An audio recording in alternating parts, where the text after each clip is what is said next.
What's up guys, my name is Alex and today we're going to be doing a bike check on the Giant Dirt e+1 Pro 2018. So guys, I'm going to be completely honest in this bike check. It is standard, the bike is standard. I haven't changed much on the bike. In fact, the only things I've changed are the pedals. I've added a new front mudguard and a chain. I've literally changed the chain too, and the only reason I've changed the chain and the rear cassette was because they wore out. Because it's an e-bike, you've got the power of the motor going through, through the chain, and your cassette too. So, a lot of strain going through there. So that's the reason I've replaced them. But like I said, guys, it's pretty standard. It is box standard. Basically, going to be going through the bike and what it's about. So the first thing that really stood out when I first looked at the Dirt E was how amazing the colour was. I thought that the orange and the black went well so nicely, and they couldn't have picked two better colours for the bike that it is. I love it how down the middle of the frame you've got their Giant logo. Not their logo, but you just got the Giant name. So when you do big hits, whatever, and you get photos from the bottom, you can just see Giant. And that's how I look at it, because it just looks so cool. And that orange, how it blends in with all the black, I just love it, and that's what really caught my eye on the Dirt E. Without even looking at the price tag at the start, guys, that's what I saw, because obviously you want to ride a bike which is attractive, because as much as it is about specs, you also want to be riding one that is also looks nice. That's the reason that I got pulled towards the Dirt E at the start. And then I began looking at specs and stuff like that. I really wanted an upgrade for my last bike. My last bike was a Cube. It was an entry-level Cube, so I'm nothing against Cube at all. I just wanted to try something out new. The Giant was actually on offer the time I bought it, so I bought that one. I definitely would have gone for Cube if they had one on offer, but at the time the Giant was on really good price. It still is really good price, so I'll put a link in the description, guys, because you can go pick yourself up one. Obviously then the next thing, you get specs. So the fork, which is a huge thing, it's 120 millimeters of travel, which is fine for enduro sort of cross country riding. Really 120 is all you need for around where I live, so you don't need anything more than 120 mil. So the forks are RockShox Revelations. I could have chosen to go for Fox, but I I thought maybe I would try out a RockShot. I did have RockShot before, and they did me proud. They really did. So I thought, let's go for RockShots. And I wouldn't have cared if the bike had RockShots or Fox on it. Actually, moving upwards, the handlebars. The handlebars are Giant Connect trails, so they're 780 mil wide, which is, if you wanted to go any wider on a hardtail, I feel like it would feel almost too much, and I didn't want to go any bigger. I wouldn't want to go any bigger, and that's why I haven't changed the handlebars, because they're the perfect size. You've got a big heavy bike that you need to be pulling along.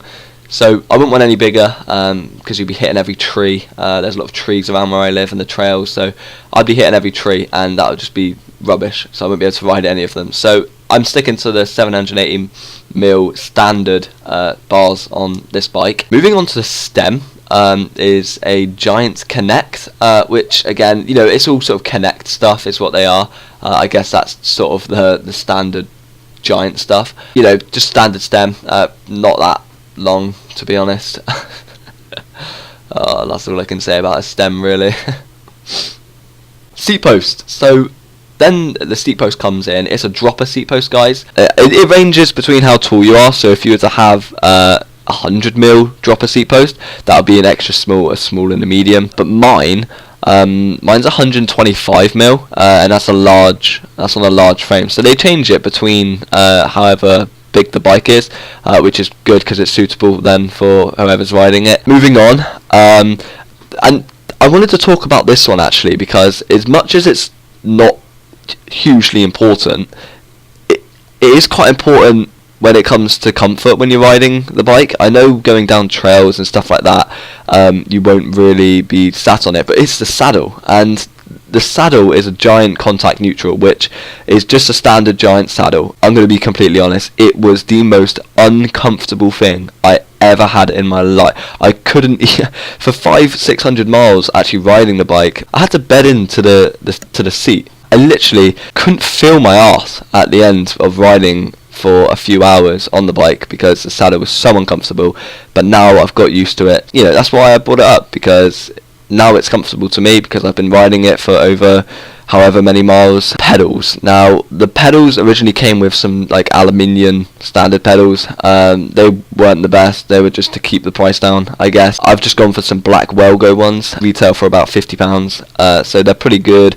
And you can oil them up yourself, you know. They're lubricating ones, so you can oil them up yourself. And they're really nice. They're flat, so you know you don't clip in or anything. You're sort of just ready to go. Moving on, you then have the shifters, and this is all part of the gears now. So this is quite an important one. If you really did want to go for this bike, it comes with Shimano SLX 11-speed, along with rear cassette being SLX2. So Shimano SLX. The ratio that actually comes on it is 11:46. You've got a huge range of gears there, and I don't actually find on my bike I'm going up to the top of the gears. I'm always down the bottom, and that's what you'll find with an e-bike, because you've got the power from the motor going through. You don't use those top ones. You might find that the ratio that's on there at the moment is perfect, but for me, I need to go for a different ratio cassette.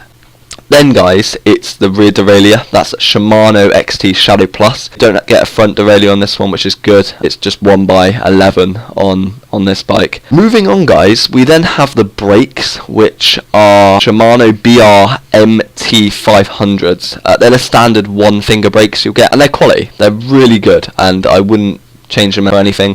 They're really good if you want to upgrade your brakes. I would go for them. Then guys, this is actually the next thing I changed. I've got a Shimano XTR chain on that one when I had to replace my chain and my cassette, so I had to go for an XTR one. That's the only one that was in the shop at the time, so I went for XTR. It was about £45 or something retail, so with 116 links. That's literally the only things I've changed. Is I've changed the mudguard at the front, the chain, and the pedals. Then guys, you've got the crankset, and the crankset Praxis Works, aluminium. Up next guys, we have the Giant GE35 tubeless ready rims, 27.5 inch. They've got the tape all ready for you to go. Tubeless ready tyres, and I changed to tubeless straight away because I got a puncture on the first day I went riding. Haven't had a puncture ever since. Then guys, we have the tyres, Maxxis Forecasters, whatever other way you like to pronounce that. They're 2.6 inches wide. And guys, I didn't say I wanted to keep these to last because they're the most important. The battery and the motor and the display, of course. The motor is a Giant Sync Drive Pro. It's got 80 newton meters of torque. 80 newton meters of torque is the most that they've done for 2018. But 2019, Highbike have a bit of a specialty coming out, so we'll have to talk about that soon. And then guys, it's the display. Now the display is a Giant Ride Control Evo. It's nice, I really like it. That's one of my favourite things with the bike. I love the display. It's so easy to work with, and I love it. Then guys, you've got a 500 watt hour battery.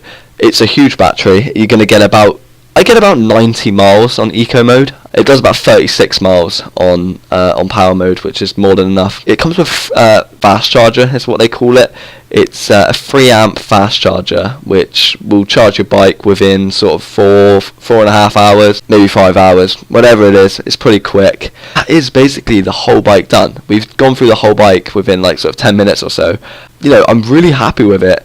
And I definitely highly recommend this bike. So guys, that is it for today. I hope you've enjoyed. If you have, make sure you like the video, subscribe, and any other questions, give me a shout. See you guys next time.